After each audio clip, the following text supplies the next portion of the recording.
I'm back, and I'm back in a big way. Here's my gig. I get my hands on a new gun that's crusty and not up to snuff. I pull up crazy videos, find out how to dismantle it, little tricks, history, all my stuff on my iPad, and then I tear it apart. And this is a Remington rolling block, and man, it's nasty. It's nasty. This thing has not been apart for at least 50 years, maybe 100. And it's going to be sweet. The wood over here is gorgeous. I'm loving the wood. And we're rocking and rolling. We're doing research. We're eating food. We're yellowing wood. We are odorless mineral spiritsing. All of this crap.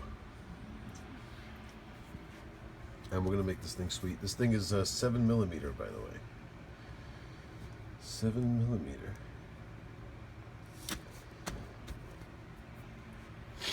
So I'm going to let you all know that I haven't fell off the planet completely.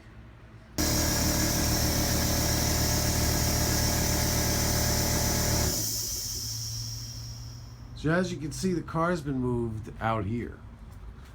So there's like actually two Milsurp garages now, which is the problem with trying to get one together. Is that there's a attached Milsurp garage and a detached Milsurp garage. And being that it's 100 degrees right now, I think we're just gonna have to, I'm just gonna change the channel to Milsurp Garages. So here we go, my odorless mineral spirits, gun scrubber, and my parch tray. That was from some like little mini muffin thing that my daughter had. And what we do is we mineral spirits and toothbrush every part. Look at how grimy that is in here. Blast it out with gun scrubber if there's like little holes with deposits. And then we use the compressed air here with this nozzle. This is part for the course here with the Milsurp Garage. We blow it out, then we use a little 000, quadruple zero steel wool to rub off any stubborn parts. And we mineral spirits the wood. Here's the wow, the sun's really blasting out over there, boy. It's hard to get the right exposure. Here's the wood. Here's the barrel with the empty rolling block receiver here. The sight all blasted out. The rolling blocks. Trigger guard. I should, I wish I could just do like a step-by-step jammy to really show you my process, but as long as we're back in action, I'm gonna do I guess my first video back will actually be on this gun, because I actually started to work my way backwards. So I went from started to get into those old 1895 Mausers and stuff, and then that just led backwards to the Krag, which led backwards to the trapdoor, which led backwards to the rolling block. Like I started going back in time, and that's what we're going to be featuring. We're going to get back into a little about where it started. So much good information out there on the web, though. Like how do I even? It's just pretty cool to just show you my process, I think, and how I ended up with one of these, or how to make them beautiful. That's what I'm good at, how to really make them look nice. Time consuming, but that's the deal.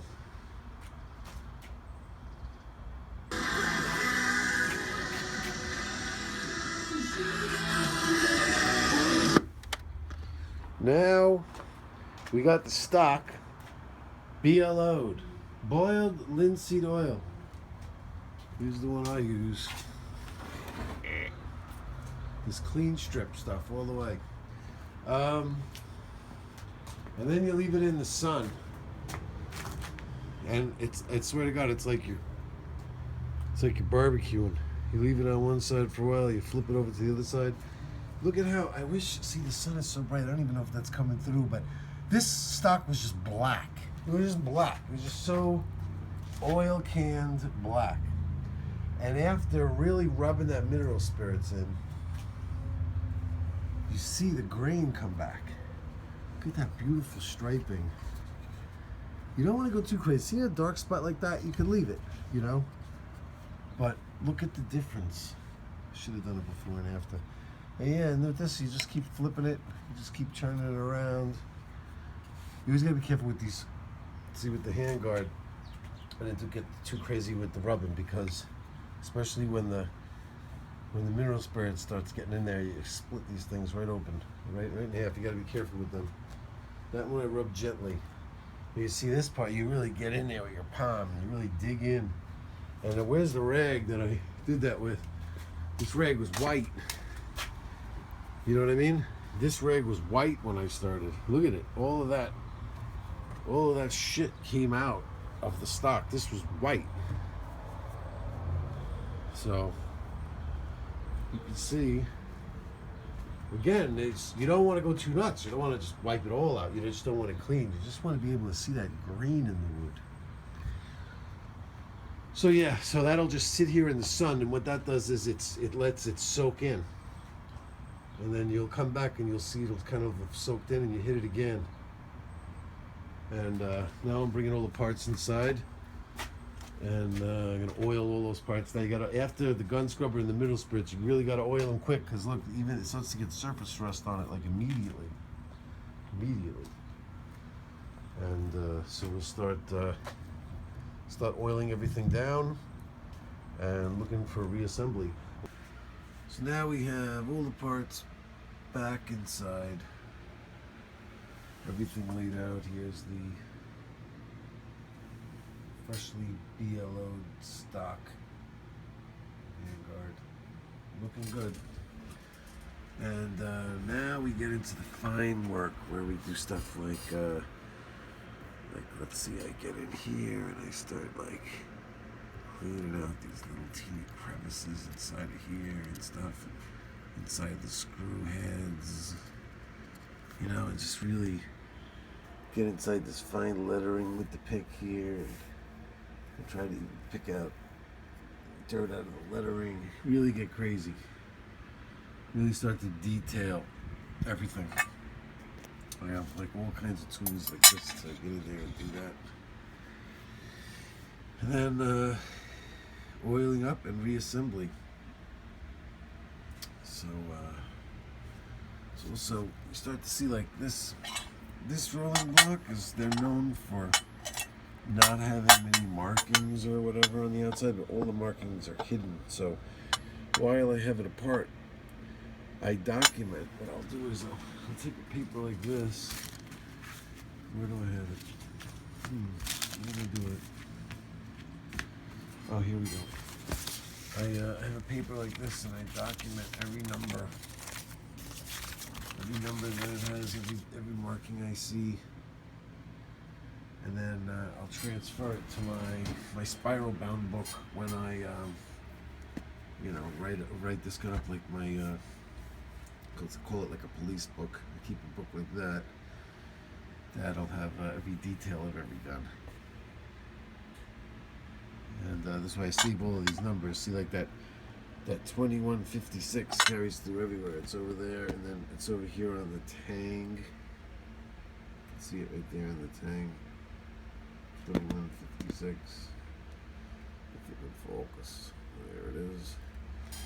And then if I come over here, it's let me sort it in here somewhere. There it is. Oh, that's the 426. There's also a 426 all over the place. There's the 426. What else did I see? There's the 426. And there's the 426. These are like assembly numbers from what I'm reading, you know? Not like regular military markings, but at least it looks like the gun is, like complete. Like it's, original parts that were, originally put together with some piecemeal guns. So that's kind of interesting. But researching these guys is tough. And remembering exactly where every single one of these screws go is tough. Anyway, gonna get started putting it back together.